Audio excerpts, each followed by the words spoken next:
तो हेलो दोस्तों, स्वागत है आपका हमारी इस वीडियो में। तो आज का हमारा टॉपिक क्या है? तो हमारा टॉपिक है शरीर में उपस्थित जो 5 प्रकार की वायु, वही हमारा टॉपिक है आज। तो 5 प्रकार की वायु के बारे में मैं बताऊंगा। तो 5 प्रकार की वायु होती है। प्राण वायु जो कि श्रेष्ठतम होती है, ठीक है।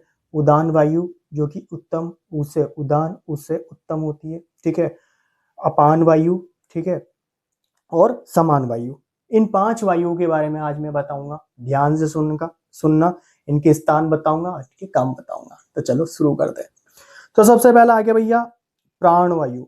श्रेष्ठ वायु भैया, श्रेष्ठ होगी, इसके बिना कुछ भी नहीं है। देखो क्यों श्रेष्ठ है भैया, श्वसन का कार्य भी यही करती है। अब भैया श्वास के बिना क्या है? से श्वास, श्वास से तुम्हारे प्राण चल रहे हैं, तो ये वाली बात होगी, ठीक है। इसका और कार्य क्या है? आहार को निगलना। जो आप आहार खा रहे हो ना, वो यहाँ से जो जा रहा है वो प्राण वायु से होते हुए जा रहा है, ठीक है।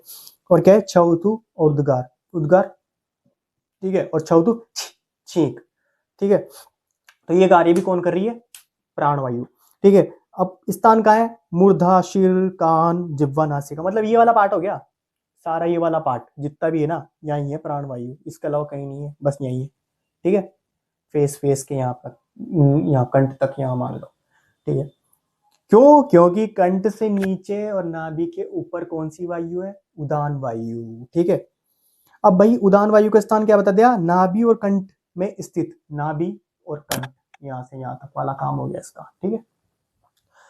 अब इसका कार्य क्या है? वाक प्रवृत्ति। हम बोलते हैं ना, हेलो हेलो, पेट दबता है हमारा, हेलो, मेरा पेट अंदर गया, हेलो।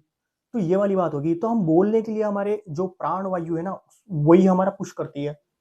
प्राण वायु पुश करती है पेट को और फिर आवाज निकलती है, ठीक है। तो जो बाहर आ रही है ना, वो वायु प्राण, जो उदान वायु है ना, वही पुश होगी यहाँ से निकल रही है।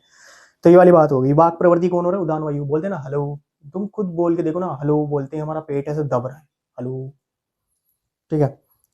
प्रयत्न, पुश करते हो, पेट दबा। जैसे मैं, हम कोई भी चीज करने के पहले ऐसे पहले सांस भरते हैं, पुश किया, पुश हुआ, अंदर से कुछ निकला,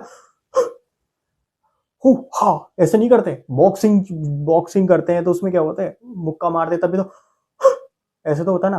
तो ये वाली बात हो गई। प्रयत्न करते हैं, कोई भी क्रिया, कोई भी चीज, किसी चीज को पुश करने के लिए, धकेलने के लिए भी उदान वायु काम आती है। ओज व बलादि वर्ण का संपादन। तो ओज और बल कहां से आ रहा है? बल तो ऐसे याद कर लो कि बल इससे तो आ रहा है, हेलो हो, ये वाला, ठीक है। अब आती है व्यान वायु। अब व्यान वायु भैया कहाँ है? संपूर्ण शरीर में है व्यान वायु, ठीक है। याद रखना, व्यान वायु कहाँ? संपूर्ण शरीर में है। तो व्यान वायु का जो कार्य क्या है? गति, प्रसारण, आक्षेपण, कर्म। इसलिए अब जब शरीर संपूर्ण शरीर में है तो नर्वस सिस्टम का काम भी भाई हमारी व्यान वायु कर रही है। तो शरीर चल रहा है, गति कर रहा है, तो व्यान वायु की वजह से कर रहा है। तो मॉडर्न कोरिलेशन देखा जाए तो हमारे नर्व्स होती है, उनमें हमारा कौन सी व्यान वायु होती है? तो ठीक है। तो हम दौड़ते हैं, कुछ चीज उठाते हैं, आकुंचन, प्रसारण, सारी क्रिया कौन करवा रही है? व्यान वायु। क्योंकि हमारे पूरे शरीर में, मेरा हाथ काम कर रहा है तो व्यान वायु के कारण, नीचे जा रहा है तो व्यान वायु के कारण, ऊपर जा रहा है तो व्यान वायु के कारण, मैं दौड़ रहा हूँ तो व्यान वायु के कारण। ये वाली बात हो गई यहाँ तो, ठीक है।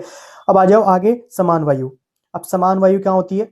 पेट में, पेट में होती है ये। तो पेट में होकर क्या करती है? स्वेद, अंबु व दोषों व स्रोतस में आश्रित व अंतराग्नि के पार्श्व में स्थित। जो अंदर अंतराग्नि उसके पार्श्व में स्थित होती है, तो ये हेल्प करती है अग्नि में, ठीक है। अग्नि को बढ़ाने में, अग्नि को बैलेंस करने में ये हेल्प करती है, तो ठीक है। तो अग्नि दुष्टि में इसका भी हाथ होता है, समान वायु का।